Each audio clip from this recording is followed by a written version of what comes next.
Media Cina prediksi timnas Indonesia akan jadi raja baru Asia Tenggara.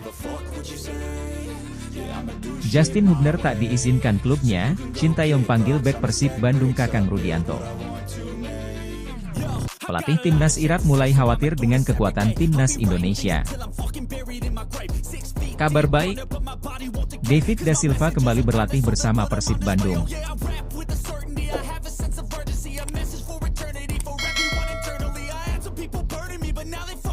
Media Cina prediksi timnas Indonesia akan jadi raja baru Asia Tenggara. Sejumlah media asal Cina menyebutkan kekuatan timnas Indonesia telah melejit menjadi kekuatan baru di Asia Tenggara. Keberhasilan proyek besar naturalisasi membawa timnas Indonesia tampil menjadi lebih kuat hingga berhasil naik 8 posisi ke peringkat 134 dunia menjadi sorotan media-media asal Cina. Media Cina, 163, menyebutkan timnas Indonesia kini telah lebih baik dan berkembang seperti roket dan menjadi raja kecil Asia Tenggara yang baru.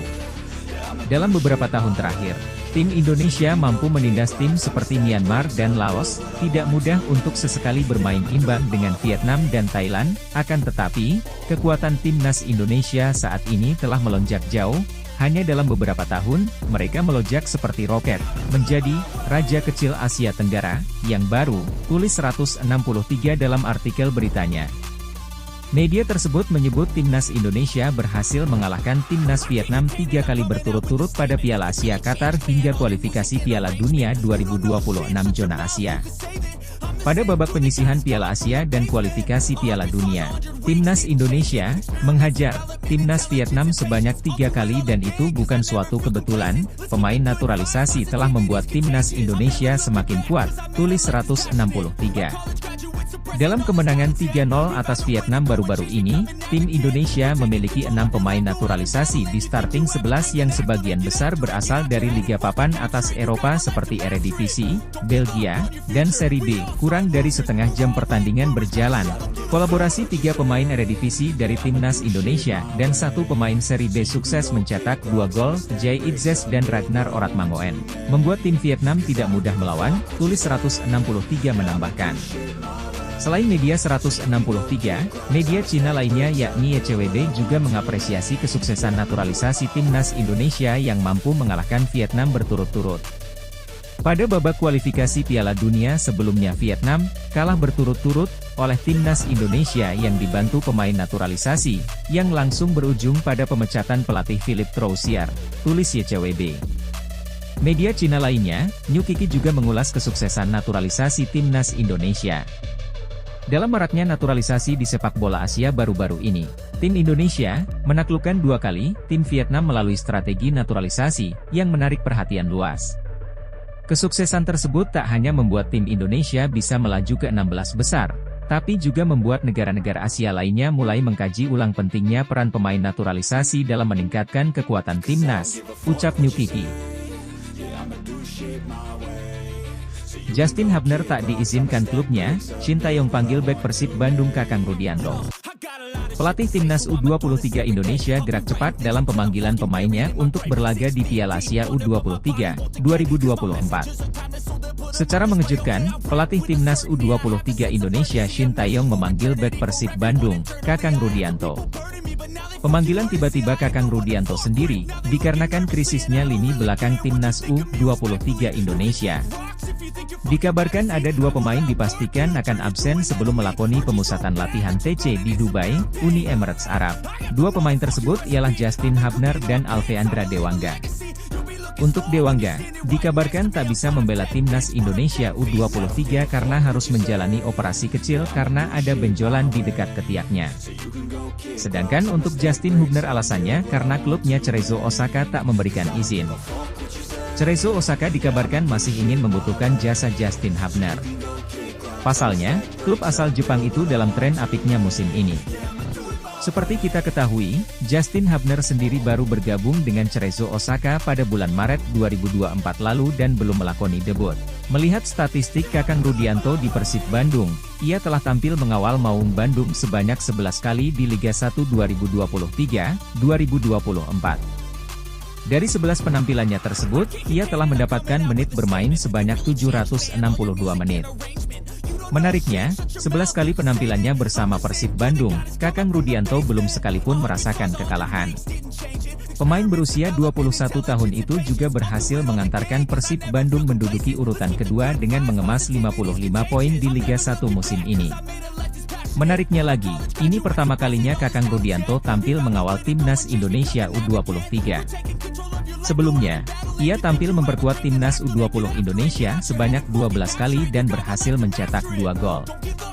Layak dinanti, mampukah Kakang Rudianto menggantikan peran Justin Hubner di timnas Indonesia U23? Timnas U23 Indonesia saat ini sedang melakoni pemusatan latihan TC di Dubai hingga 10 April sebelum tampil di Piala Asia U23 2024 di Qatar pada 15 April hingga 3 Mei 2024 mendatang. Demi mematangkan strategi, timnas Indonesia U23 akan melakoni laga uji coba melawan Arab Saudi di The7 Stadion, Dubai, Uni Emirat Arab, Jumat 5 April 2024. Menanggapi hal itu, Shin Tae-yong memastikan Indonesia dalam kondisi siap tempur untuk menghadapi Arab Saudi. Menurutnya, para pemainnya tidak ada yang cedera sehingga dapat turun secara bergantian. Persiapan kami baik dalam uji coba nanti, kami mau mengetes kondisi para pemain seperti apa. Nanti kami akan membagi tim menjadi 2/45 menit, kata Shin Tae-yong, dikutip dari PSSI. Menurut Shin Tae-yong, dia akan memantau secara bertahap mulai dari fisik dan lanjut untuk taktik. Untuk target, pastinya bertahap. Babak pertama, kami fokus melihat dan sekalian mengecek kondisi para pemain sekaligus bagaimana kami akan bermain secara taktik. Tidak ada yang cedera, semua pemain terlihat baik, ucap pelatih asal Korea Selatan tersebut. Pelatih timnas Irak mulai khawatir dengan kekuatan timnas Indonesia. Kabar yang sangat menggemparkan datang dari sepak bola Asia. Timnas Indonesia, yang sebelumnya mampu dikalahkan oleh Irak di kualifikasi Piala Dunia 2026 zona Asia dan Piala Asia 2023 Qatar, kini telah semakin kuat dan menunjukkan penampilan yang memukau. Mereka berhasil mengalahkan Vietnam, rival berat mereka, dalam 2 pertandingan beruntun. Kemenangan yang didapat timnas Indonesia ini bukanlah hal yang biasa. Vietnam, yang sebelumnya mendominasi sepak bola Asia Tenggara, harus mengakui kehebatan timnas Indonesia. Pertandingan pertama berlangsung di Stadion Gelora Bung Karno, Jakarta. Timnas Indonesia berhasil meraih kemenangan tipis 1-0 berkat gol dari Egy Maulana Fikri. Gol kemenangan timnas Indonesia tercipta dari kesalahan pemain belakang timnas Vietnam yang gagal menghalau lemparan jauh dari Pratama Arhan. Akan tetapi, kejutan sebenarnya terjadi di pertandingan kedua. Timnas Indonesia secara mengejutkan berhasil mengalahkan timnas Vietnam dengan skor telak 3-0 di Mai Dinh National Stadium, Hanoi. Kemenangan ini tidak hanya membawa Indonesia naik ke peringkat 2 grup F kualifikasi Piala Dunia 2026 zona Asia, akan tetapi juga merupakan kemenangan pertama atas timnas Vietnam di kandangnya setelah 20 tahun. Penampilan memukau timnas Indonesia ini menarik perhatian dari pelatih Irak, Yesus Casas.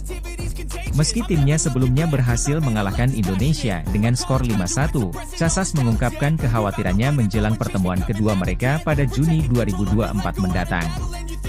Casas menyoroti kontribusi pemain keturunan yang baru saja menjalani debutnya bersama timnas Indonesia.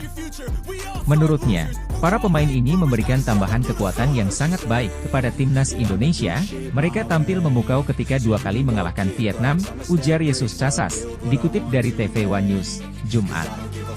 Saya pikir kami telah mengawasi beberapa pemain keturunan yang tampil berbeda dan mempunyai gairah cukup tinggi, sambungnya. Kabar baik, David da Silva kembali berlatih bersama Persib Bandung. Kabar baik datang dari tim Persib Bandung.